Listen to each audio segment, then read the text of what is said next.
What if success isn't about how many hours you work, but how well you protect yourself while you work? I see this all the time. People move abroad and the next thing they do is grab double shift. The idea is simple. Work harder, hustle non-stop, life gets better. But the truth is that a lot of people end up breaking down. Their health goes first, and then the money problems comes right after. Now, don't get me wrong. I'm not saying working double shift is bad. Sometimes it's necessary. But here is the thing, you've got to keep balance. Because if your health goes, everything else goes with it. That's why in this video, I will share 3 quick things you can do in the next 24 to 48 hours. Simple things that protect your health without losing income. First, let's talk about what happens when you keep ignoring the signs your body is giving you. Here is the reality. Ignoring those signals doesn't just mean pushing through, because it comes with a cost. And that cost usually shows up when it's too late. Let me tell you a story. Let's call him Ahmed. Like many of us, he came to Canada chasing stability, hoping to make enough money for his kids and to support families back home. He worked long shifts loading trucks, early mornings, and even late at night. A few months in, his chest started feeling tight. At first, he brushed it off like it's just fatigue. And honestly, who hasn't done that? But he kept going because every paycheck is needed for rent, groceries, kids' school stuff. It all depends on him. And it wasn't just pride. The truth is, taking a day off felt impossible. Long wait to see the doctor, lost wages, cutting essentials at home, so he kept on pushing through. But the danger is, stress and pain like that don't just disappear. Doctors call it allostatic load, the wear and tears that build up when stress never shut off. Think of it like running a car's engine non-stop without maintenance. Sooner or later, something will break. For humans, that break can be high blood pressure, diabetes, heart attack, or sudden collapse. And the early signs, everyone knows them. It's just the regular, always tired after long shift, feeling dizzy when you stand, chest pain, foggy minds. We all tell ourselves it's nothing until one day it's not. That's exactly what happened to Ahmed after 3 months. The pain didn't stop. One night, he collapsed.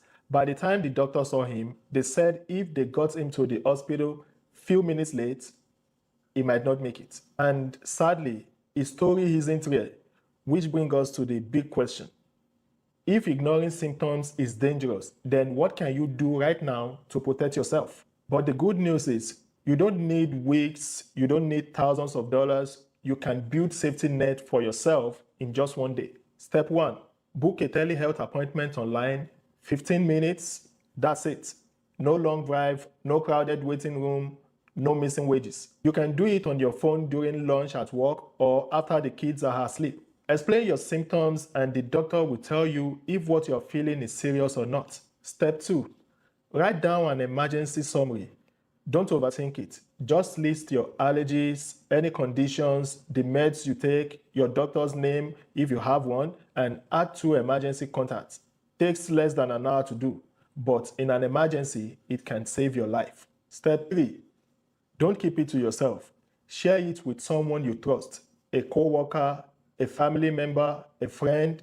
If something happened and you can't talk, that paper speaks for you. These steps may sound small, but they make a big difference. Take Lorena's story, for example. She is a nurse who fainted during a shift.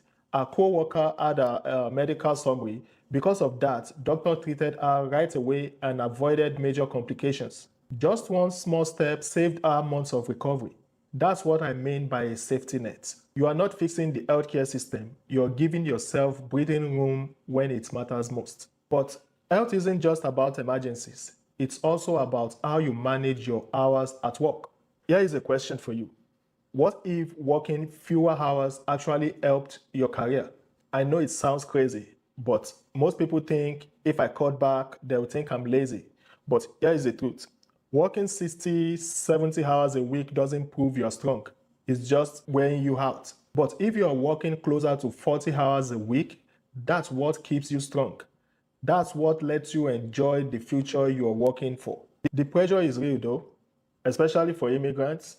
Many of us take jobs below our skills, add language barriers, cultural pressure, fear of being misunderstood, and overworking feels like the only option. But the fact is that when you are exhausted at work, it only leads to mistakes. And mistakes cost you and it costs your employer too. Remember this, when you are well rested, you are more sharper, more accurate, more reliable, and that's what employers value in the long term. So, how do you cut back without risking your job? Start simple. Use a short health script. Something like, I need to take care of a personal health matter. I'll be back tomorrow with full energy. You see what that does? It's not making excuses. It's showing you are taking care of yourself so you can perform better. Another tip is frame fewer hours as a win for productivity. Healthy workers make fewer mistakes, they miss fewer days, they save companies money, and that's real value. And studies back this up. Companies that support flexibility and inclusivity, they keep their workers longer and get stronger results. So when you protect your hours, you are not being weak, you are being smart. And when you zoom out, the bigger picture is clear. Success abroad isn't about how many hours you put in, it's about what those hours leave you with. At the end of the day, the real success comes from protecting your health and your family. Simple actions like telehealth call or one-page health summary gives you a protection without pulling you away from work. These ain't sacrifices, they are smart moves. So here is what I want you to do. Download the 24 hours health checklist in the description and share in the comments. What's your biggest challenge when it comes to balancing work and health? Because the steps you take today could be the investment that gives you more strength, more stability, and more moments with the people you love. If you find value in this video, please share it to your loved ones. That will help many people discover this content. And also do me a favor by subscribing to this channel so you can be notified when I drop another video. Thanks for watching, and I'll see you on the next video.